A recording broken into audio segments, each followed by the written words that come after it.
Graça e paz, queridos irmãos. É um prazer estarmos aqui mais uma vez, poder entrar na sua casa, compartilhar, falar desse evangelho. Meu nome é Simar Rodrigues. Estamos aqui em Unamar, Cabo Frio.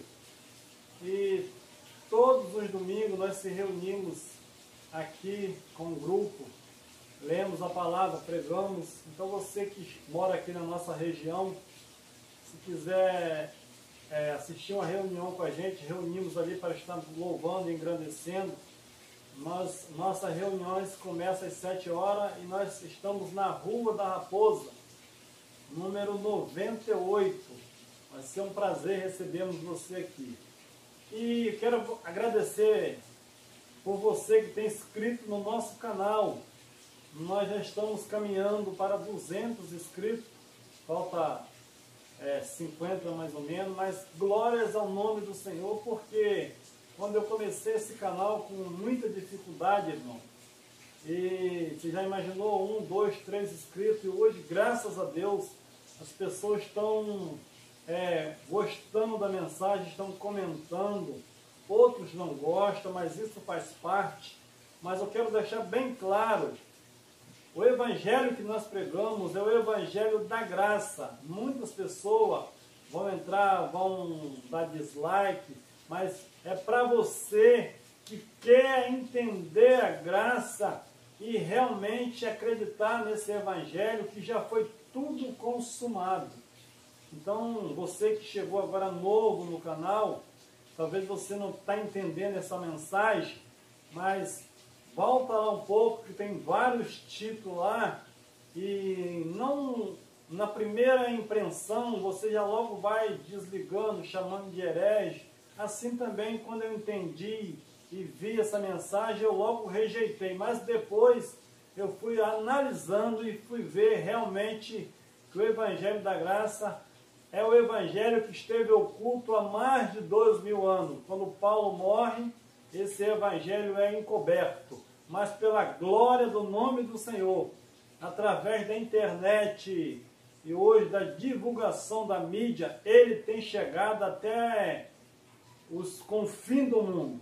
Então você que queira realmente entender um pouco do Evangelho da Graça, nós defendemos aqui o Evangelho da Graça, irmão, baseado no Evangelho consumado, no preterismo, pretérito do passado. Então você que faz parte desse evangelho e quer aprender, não só tem eu, tem muitos dos nossos irmãos que estão espalhados no Brasil e até mesmo no mundo, que temos feito essa reforma, uma reforma que está dentro da Bíblia e já tinha começado na época do nosso irmão Paulo. Amém? E hoje nós temos um tema, irmão,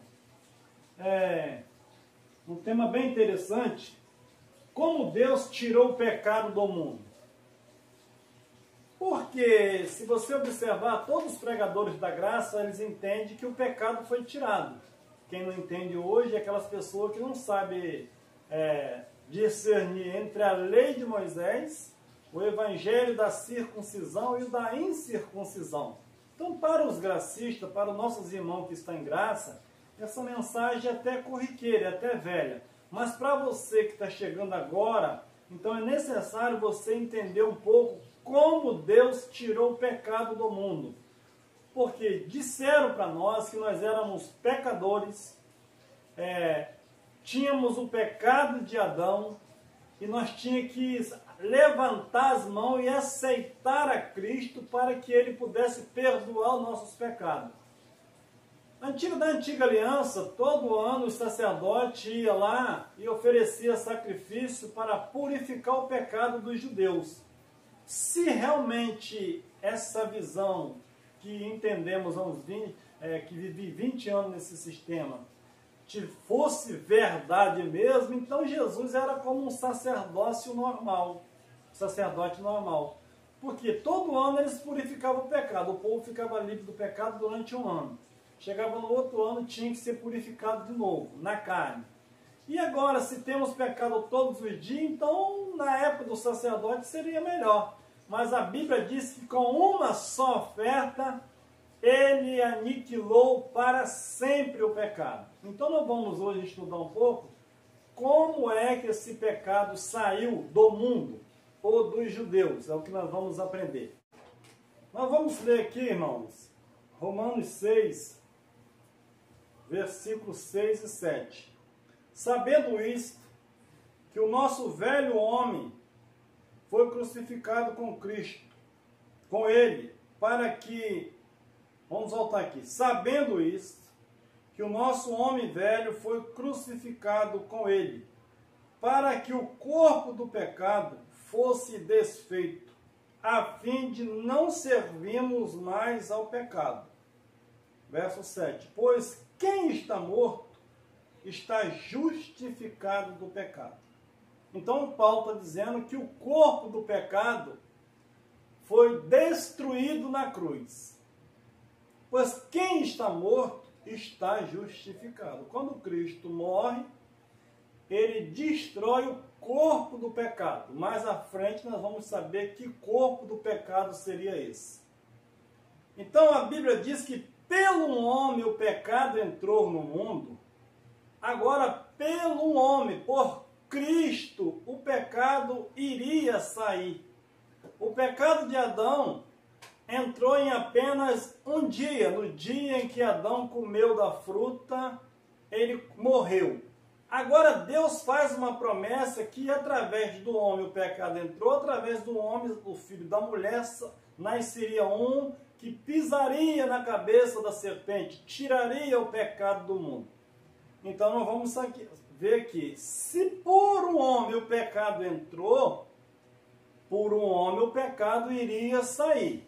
Romanos capítulo 5, verso 18. Aí Paulo vai dar uma introdução aqui e vai mostrar realmente para os romanos como é que Deus tirou o pecado do mundo.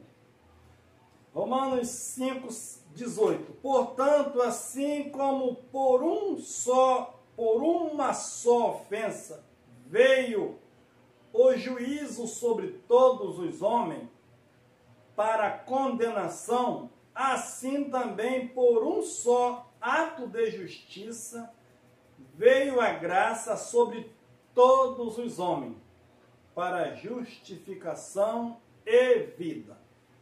Por que o versículo, irmão, é bem claro? E as pessoas colocam muito obstáculo para dizer que Cristo não tirou o pecado do mundo. Se Cristo não tirou o pecado do mundo, ele veio fazer o que então? Se é pelo esforço humano, é por regras humanas, então me explica, se ele não tirou o pecado do mundo, o que é que ele veio fazer? Aí fica difícil, né? Se a Bíblia diz que não é pelos méritos humanos, não é pela sua obra, não é pelo seu esforço, mas é por ele. Se realmente o homem tivesse condições de se livrar do pecado, por que então ele fez um novo pacto no seu sangue? Ele deu uma oportunidade do homem ser salvo, ou ele salvou, ou ele tirou a condenação do mundo? É para nós observarmos.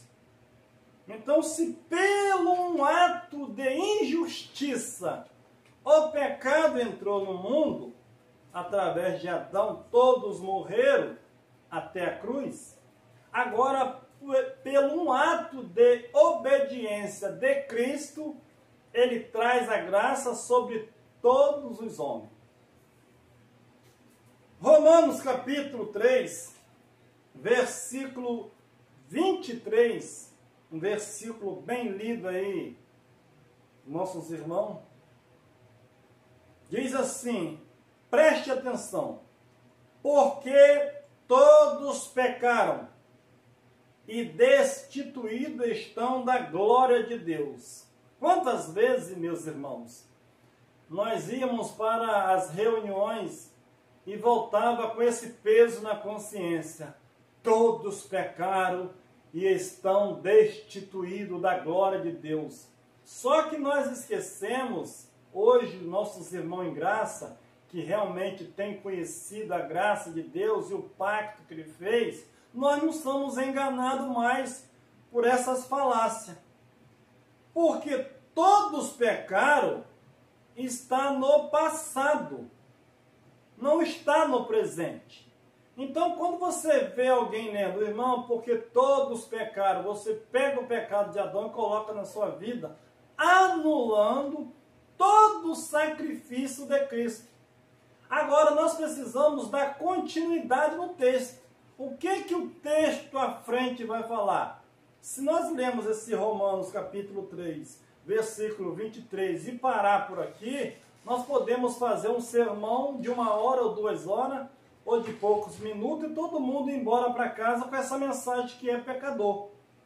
Mas quando nós lemos o versículo 24, diz assim: todos pecaram, sendo justificado gratuitamente pela sua graça, mediante a redenção que há em Cristo, a qual Deus propôs como propiciação pela fé no seu sangue, para demonstração da sua justiça, por ter ele, na sua paciência, deixado de lado os delitos outrora.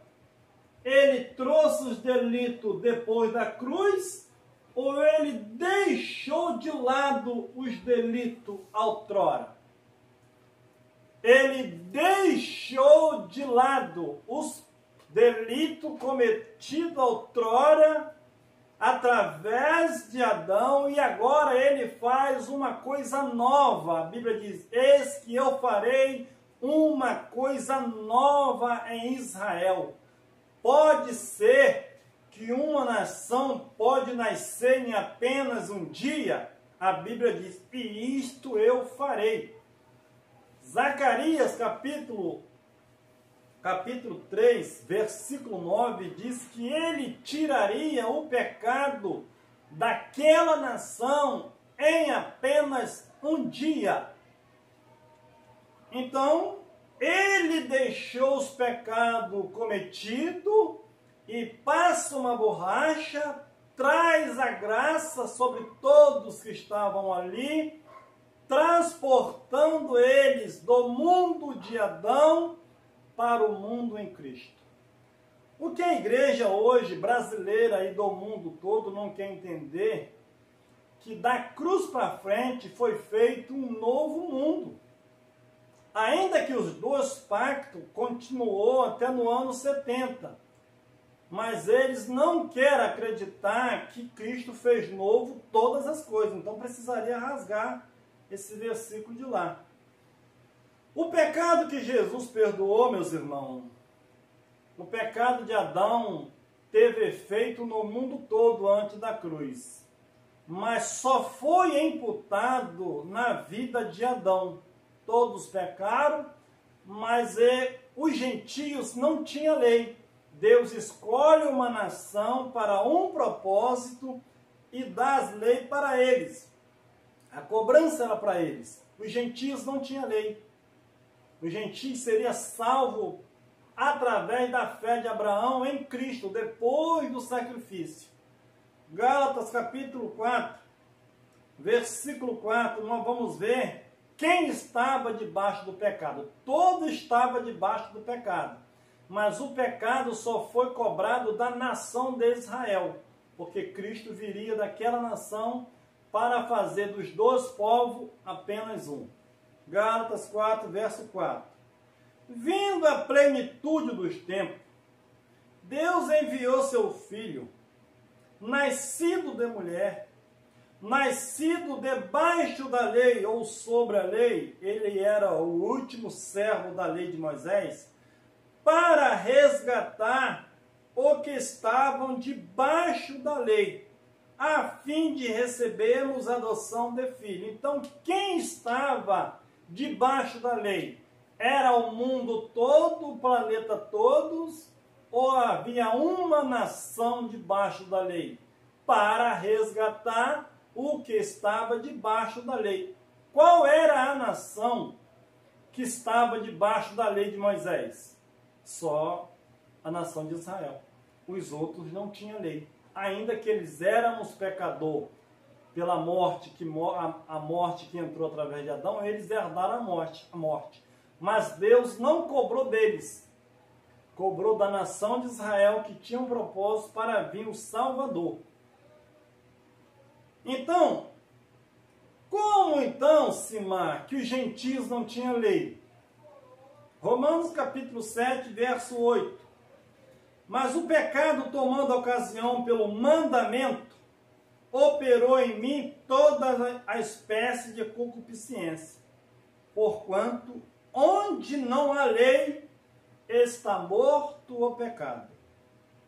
Como os gentios não tinham pecado? Eles tinham pecado, mas não tinham lei. E se não tinha uma lei para cobrar dos gentios, o pecado estava morto.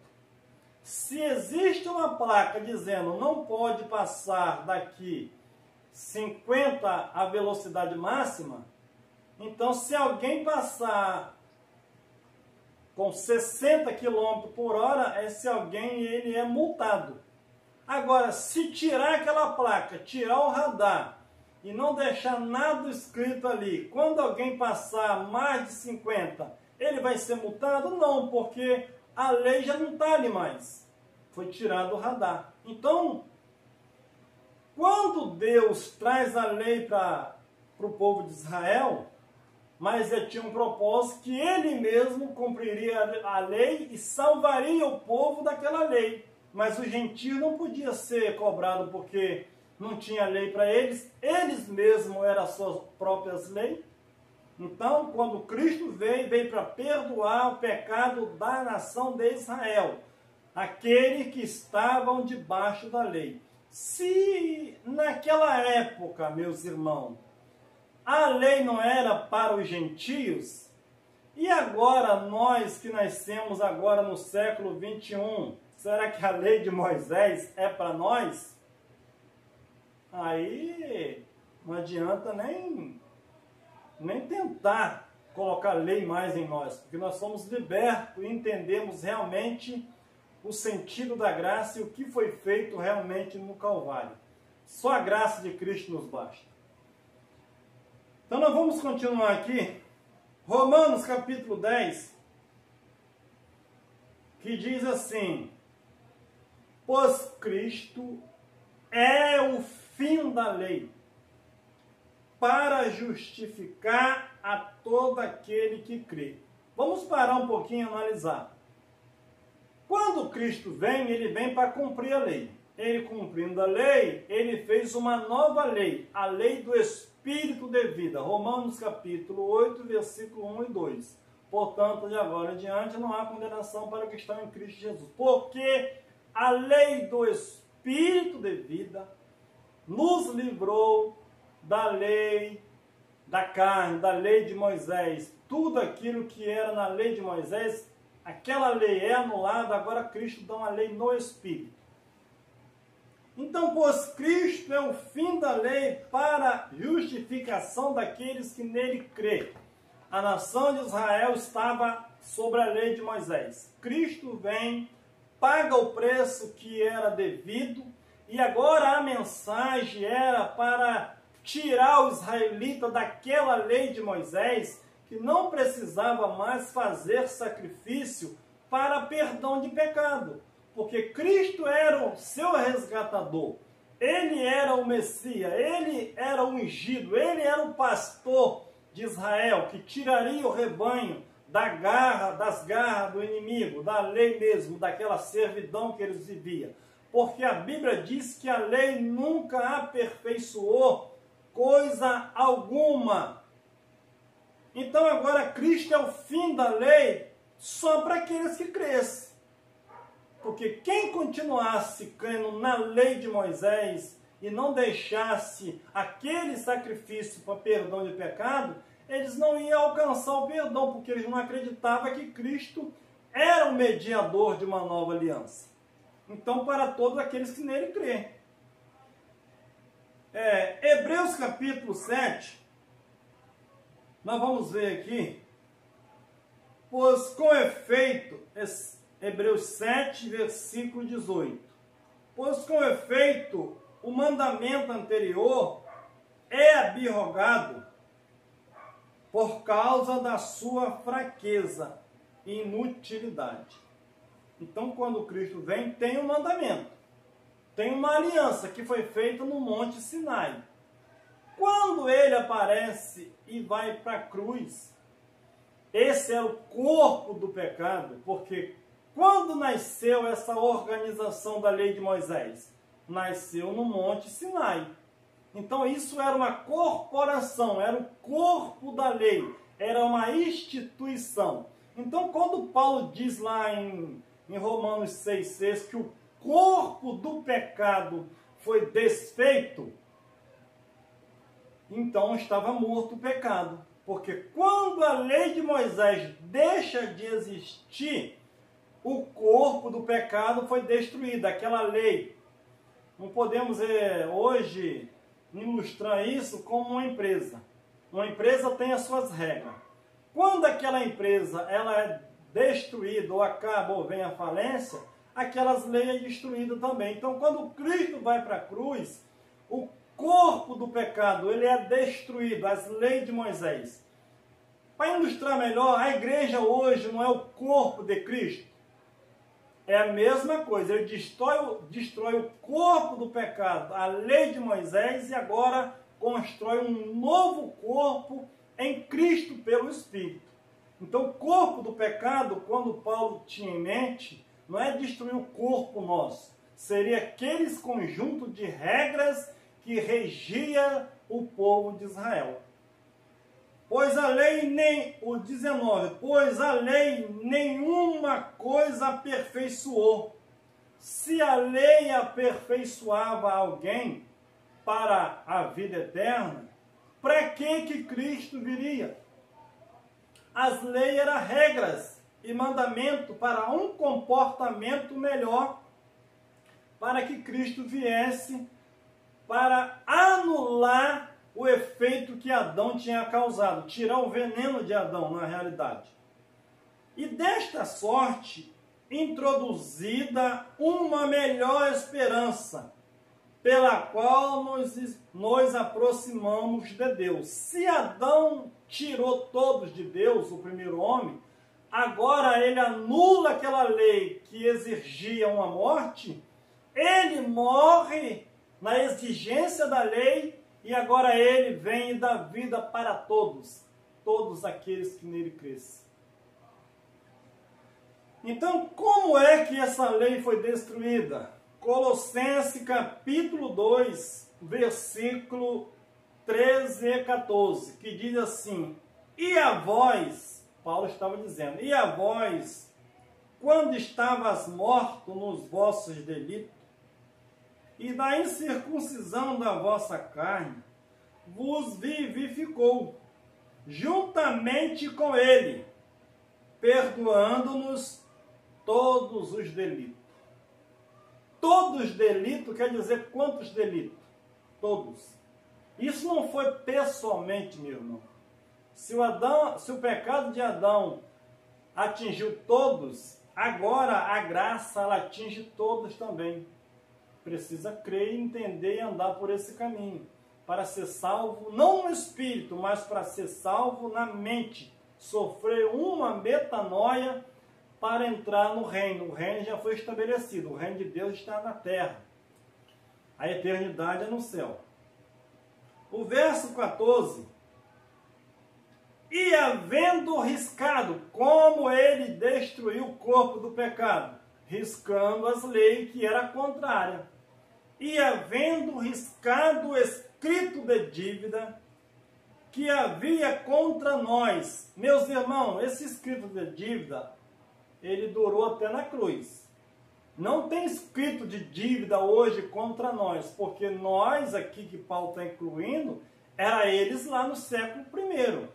Nós aqui, nós já nascemos no reino estabelecido, sem pecado, Não, obra da carne, Jesus não tirou na cruz. Ele tirou o pecado que condenava o homem, que separava ele de Deus. É isso que as pessoas precisam entender.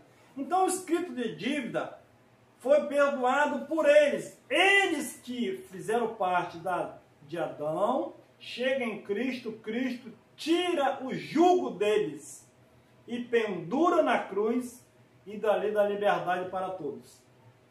Ordenança a qual nos era contrário, removeu do meio de nós, ou cravando na cruz.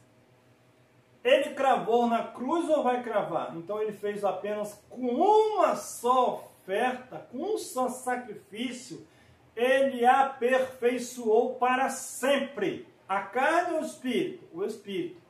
A carne, ele disse que não serve para nada.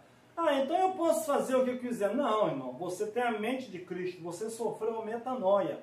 Então você entende que a carne ela é fraca, então você tem que ter a mente de Cristo e andar pelo Espírito.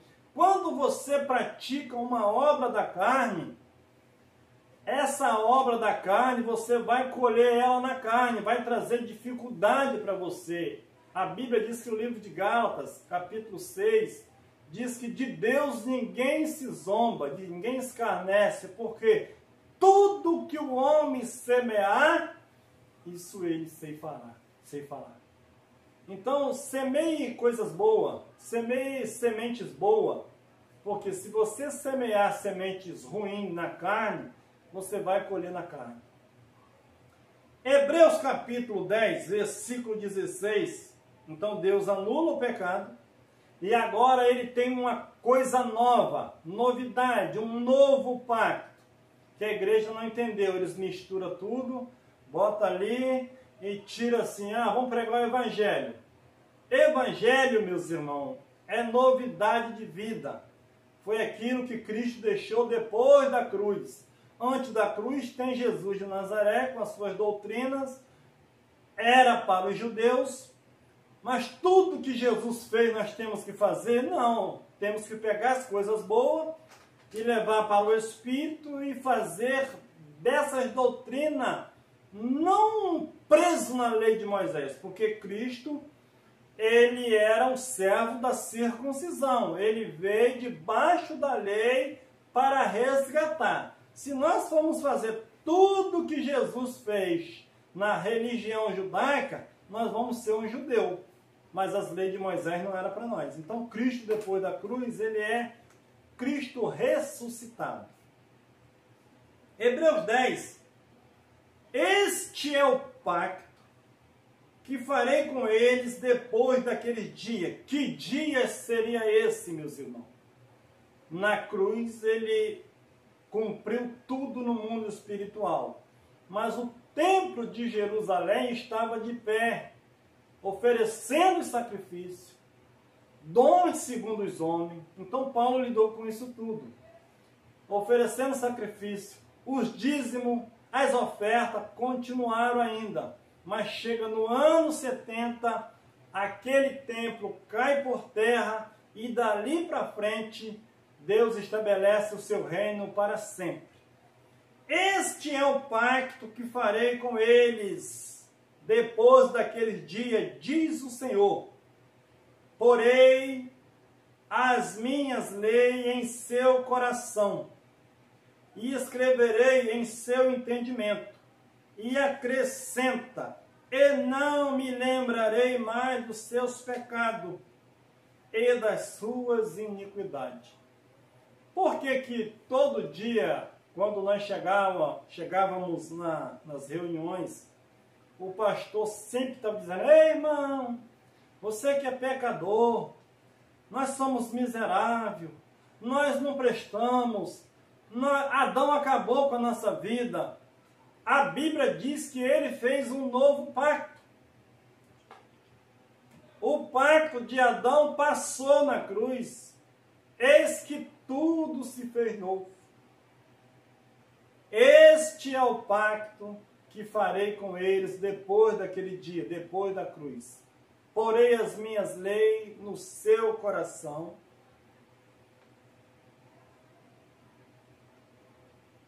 e escreverei em seu entendimento.